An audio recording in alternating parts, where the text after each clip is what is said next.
Welcome to the Tennessee Valley Unitarian Universalist Church online service. I've been using this time of quarantine to read a biography about Frederick Douglass. And one of the things he speaks about in his journal is during his frenetic travels all across the country, working for the abolition of slavery, working for human dignity and human equality. He wrote in his journal that he longed to rest in one place, to sleep in one bed, to dine from one table, and to bathe in the same bathtub. And so now, in the age of the coronavirus, so many of us are living that experience. So let us enter into that experience that activists throughout the ages have longed for, the experience of rest, the experience of peace in our own home. Come, let us worship together.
Love is the spirit of this church, and service is its law.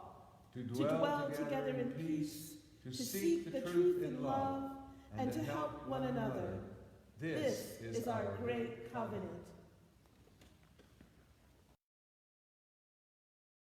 Our first hymn is "'Tis a Gift to Be Simple."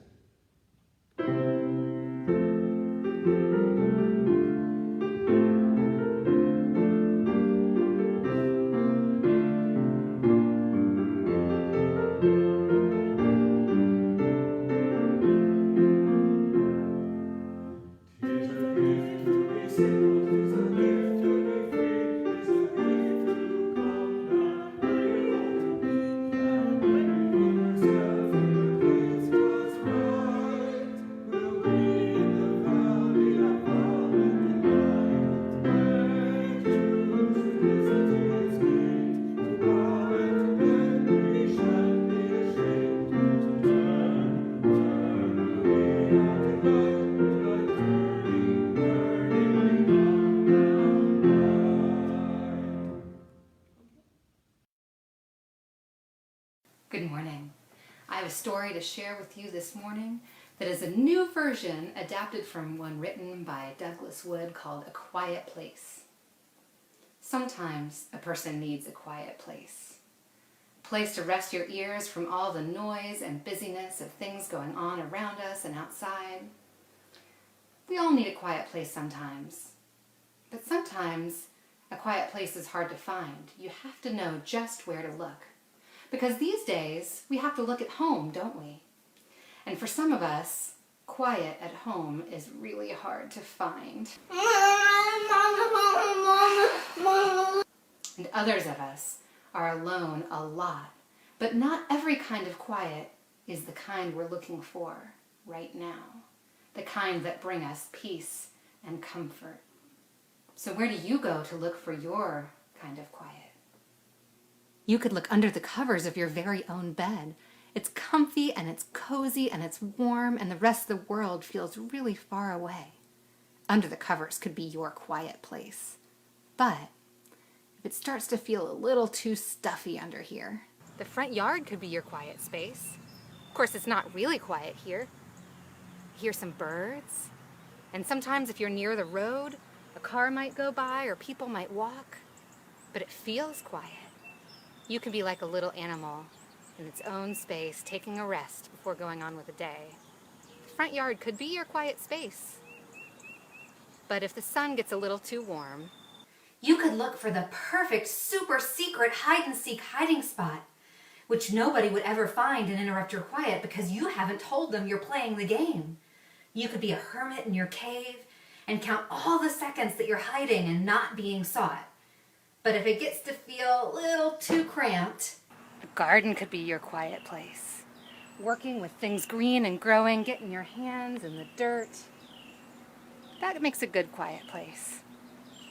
But if you're not somebody who likes getting your hands too dirty or you don't have a garden space, you could look behind the curtains, separated from the rest of the room like a caterpillar in its own safe, warm cocoon. Behind the curtains could be your quiet place. Or you could look for woods or wild, green spaces where there aren't other people around, the edge of your yard, or a park nearby, or somewhere you can go, where it's wild and green and you can feel the breeze blowing and hear the leaves rustling and the birds calling and feel the sun on you. But if being outside isn't quite your perfect quiet place, you could sit down next to a collection of books where the only voices you hear are the ones between the pages whispering in your mind of mountains and deserts and museums and caverns and all the places you can dream about. Your book corner could be your quiet place. But if your eyes get tired after a while, you could look for a little corner somewhere to create your own sacred space. A little altar where you put things that are meaningful to you or bring you calm and peace. Things that make noise, things that make light, pictures and keepsakes. An altar could be your quiet place. Or you could look around your own space and read your own books and think your own thoughts and look for the quiet place that is there wherever you go or wherever you stay, the one that is right inside of you. Good morning. My name is Claudia Presley. I'm the Director of Administration at TVUC. You're probably watching this on a Sunday morning, but actually right now it's a Wednesday morning, and I'm here at church. And some of you may be saying, what's so weird about that? Because you're usually always at church on a Wednesday morning. But what's kind of weird about it is this may be one of the last Wednesday mornings that I'm actually here at the building, because we've been asked to stay away. We've been asked to look at what's essential and what's not essential. So to help everyone, a lot of us are working from home.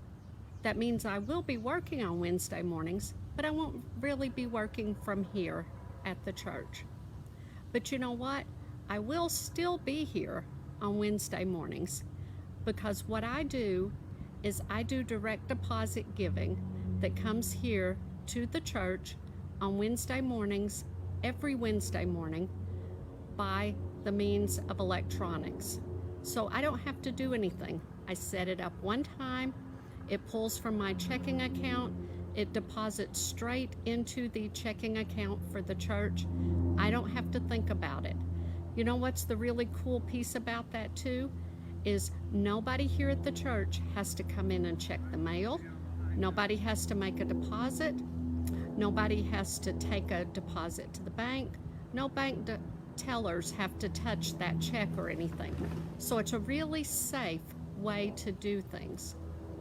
A lot of you may be thinking, oh, I already do that. And you may already do direct deposit giving. However, your direct deposit giving may actually be bill pay. And what bill pay means is that means that you are giving through your bank and they're sending a paper check here to the church. In the past, that's not been a bad thing because we've had people here to take care of that. But right now, it's not the best way to do it. Here's how you can tell if you're giving directly to TVUC or if maybe you're sending a paper check or maybe your bank is sending a paper check. If you are not getting an email from me saying thank you for your contribution to TVUC, then your financial institution is using bill pay, which means they're still sending us a paper check. I'd like to ask you if you can change that, The way you can do that is you can log into your Realm account, and you can do that yourself, or you can send me an email to claudiapresley@tvuuc.org, and I can walk you through the steps to do that. That makes it really simple, and that way nobody has to worry about getting out and taking care of something. For today, if you'd like to give right at this moment, all you have to do is go to tvuuc.org/give, and you can make a one-time payment, or you can even set up a recurring payment right there. Super easy, super simple. If you would rather text, you can text the number 73256 and then TVUUC and the amount that you would like to give. That goes straight to us. Once again, super simple. So thanks for letting me speak to you this morning. Thanks for letting me show up most days here, and I can't wait to see you back here on a Sunday soon. Thank you.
A meditation on the closing of churches. Churches may be glad of the stillness. These great stone ships seldom have the chance to hunker down into replenishing silence. Christianity is too talkative, noisy religion, the society for standing up and sitting down again, the society for inanition of monetary silence. You see your empty church and see a shipwreck and think that just because you are not there in linen robes with rehearsals of creed, that prayer is not there. But your churches and temples are not empty. Silence is there, praying in her many houses. Clergy nor creed nor any religion own her. Stillness beyond all religion, yet deeply in its core. Even while you fill temples with the clatter of words, let silence be the guardian and keeper of these stone vessels. She who keeps the stillness on the ocean's floor, who tends the cave where no noise echoes, because no noise enters. Hers is the aching heart that hides ancient atomic groan, and her home the rest between the beats in every heartbeat. Look out to the stars, beyond the stars, and listen. Listen to her listening, to the listening of your own. Go within and find her in the hush, in the breath of hallelujah, in the night, in the inhalation of hope before waking. Hers is the softness between the breath and the hidden quiet light that lingers at a death. Do not fret about your empty church. Silence holds the space wholly, and always did. She holds all things and mourns all things. She is in all things. She holds every story but her own. She knows every name with no need to know her own. Let silence guard the stillness and the stones. While you care for the bereaved and those full of fear, that is your creaturely task. The task of all who call each to be priest to each and every other. And when the great keys are turned, the wooden doors reopen, tread gently. Do not rush to fill the stillness. The great stone ships held their prayer for you. They bid the absolute to enter in. They prayed with you. Honor them with silence of your own.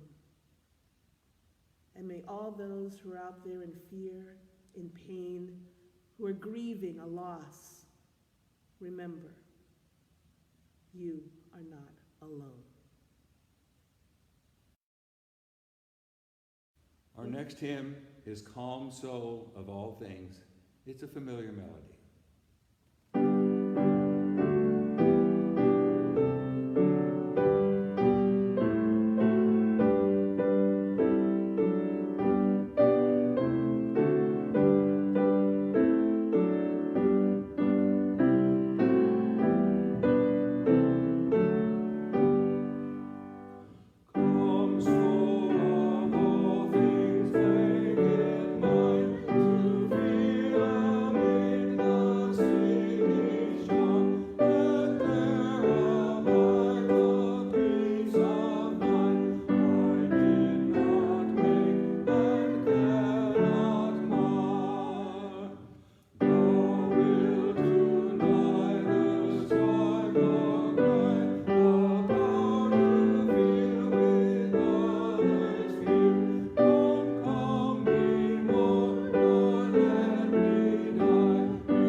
When Harold Ford Jr. was running for the Senate, he was asked how he found the church of his choice, and he gave an honest answer. He said he found the church of his choice the old-fashioned way. From a very early age, he was forced to go there against his will. Maybe many of us in our childhood had a similar experience of how we found the church of our choice. But today, many of us, due to the coronavirus, are staying home against our will. And in both cases, our challenge is to find a way to turn this necessity into a virtue. There's a Buddhist teaching that says, too often we say, don't just stand there, do something.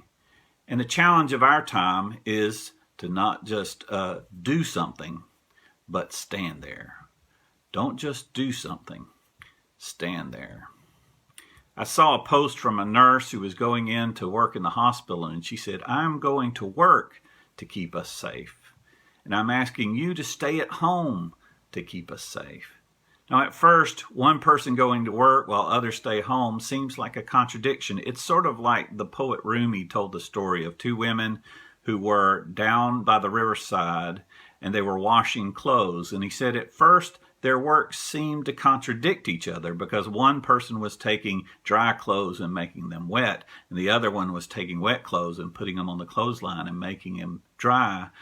Making clothes wet, making clothes dry seems to contradict itself, but in fact the work is in harmony. The work is people working together toward a common goal. That's what we're doing right now. When some of us go to work and some of us stay home, we are working together in harmony toward a common goal of keeping people safe. And our efforts really do seem to be making a difference. Studies are showing that where people follow the rules and stay home and rest in place, that this is really effectively slowing the spread of the virus. This is sort of what the Taoists call Wu Wei, which is doing through not doing. And this is not easy for Unitarian Universalists because we are the kind of people who like to do things. We like to pray through doing. We like to pray through our work. We like to say faith without works is dead. We like to stay active. And all this emphasis on stillness and quiet and being at home can be very unsettling to those of us who have what I call Unitarian ants in the pants.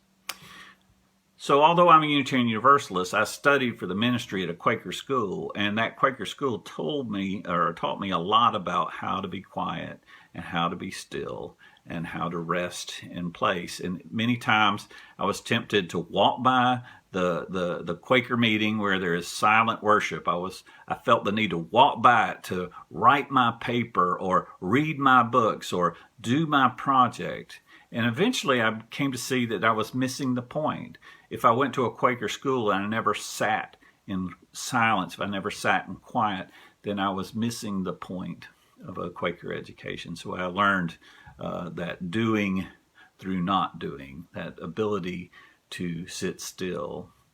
Quakers remind us that our challenge is to stop thinking of ourselves as human doings and start thinking of ourselves as human beings. Often speaking of God as the being in the word human being. Of course, Quakers are not the only ones to do this. A Buddhist teacher, Lama Willa Miller, has written words that are so insightful. A friend of mine has put them as their signature on their email. Lama Willa Miller wrote, "In pandemic, self-isolation is called quarantine. In Buddhism, it's called retreat.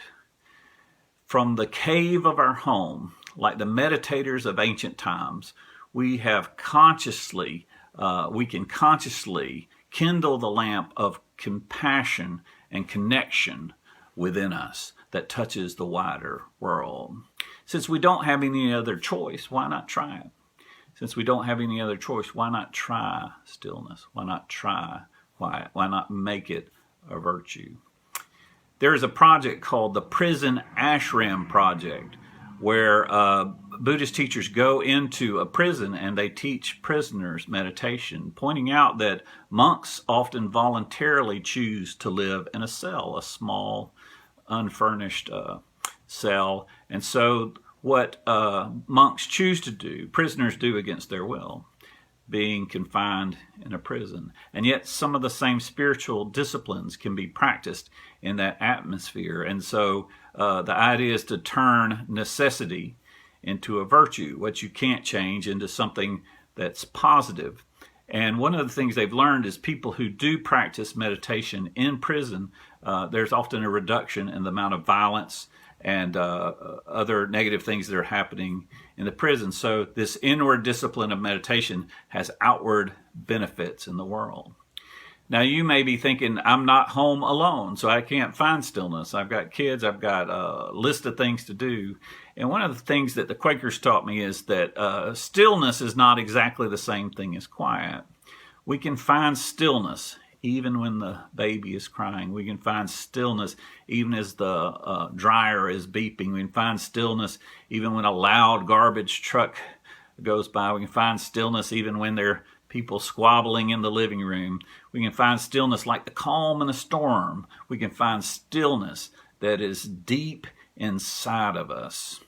The Chinese say we should imitate turtles. I had a congregation I served in Oxford, Ohio, that said organizing Unitarian Universalists is like herding turtles because we can be very slow and deliberative in our meetings. Well, the Chinese point out that the turtles are good role models because they spend time inside before going outside. And that spiritual life is about finding that home inside of ourselves before we go out into the world and do things. The Quakers say we feel called to act faithfully in two ways: inwardly toward God and outwardly toward humankind or the world or the universe. Inward, outward, like breathing in and breathing out. Thinking about the Ashram Project, learning meditation in prison, reminds me that many great spiritual leaders spent time in prison. Think about Henry David Thoreau, Gandhi, Martin Luther King, the apostles of the early church, the suffragists working for women's right to vote. Many activists have at some time or another, including members of our own church, found themselves in prison. And this is a time that can be used for contemplation and reflection. And some of the people who have spent time in prison have come out better people. Malcolm X talks about in his autobiography that it was when he was in prison that he discovered the freedom that comes from reading. And he was able to read every book that he could get his hands on. And he discovered a new kind of freedom even in a confined place. So this is our challenge of our time, is to find a freedom even when we are in confined circumstances, even when we are there against our will. Knowing that when we find peace within ourselves, we help make peace in the world. Meditation leads to less violence in the world, less violence in the prison, less violence on the planet. It's by finding peace in our hearts and peace in our homes that we work for peace in the world. When Harold Ford Jr. was running for Senate, he was asked an honest question: how did you find the church of your choice? And he gave an honest answer. He said he went there against his will. This time when people can't go to church, my friend Rob Spurko says it's enough to make an atheist want to go to church. Just being told that you can't go to church can make some people who otherwise wouldn't want to go. And so now we must turn this virtue of self-resting, this necessity of self-resting into a virtue. In Unitarian Universalism, we often pray through resistance, and we pray through rebellion, and we pray for working for social change. And now, largely against our will, we are called to practice acceptance. But we do have role models. Anyone who's ever been to a meeting of Alcoholics Anonymous or Narcotics Anonymous or any 12-step program will be familiar with the serenity prayer that's shared in those meetings. God, grant me the serenity to accept the things I cannot change, the courage to change the things I can, and the wisdom to know the difference. Now is a time of acceptance, whether we want it to be or not. It is a time of acceptance whether we are going out to work and we're essential personnel or whether we are staying home and resting in place. Now is a time of acceptance. Now is a time to live into the words of the psalmist. Be still and know that I am God. Be still and know. Be still. Be. Our next hymn is My Life Flows On in Endless Song, also known as How Can I Keep From Singing?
Prophetic Church, the world awaits your liberating and healing ministry.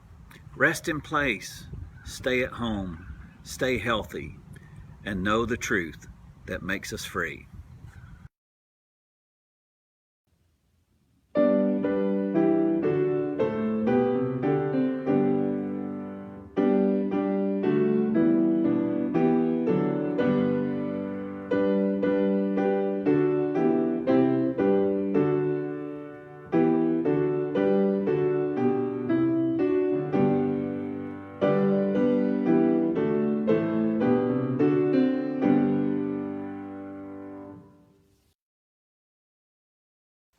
As our last act of worship, I invite you to find creative ways to greet one another. Send someone a virtual hug, or an air hug, or an air handshake, or say namaste. Go in peace.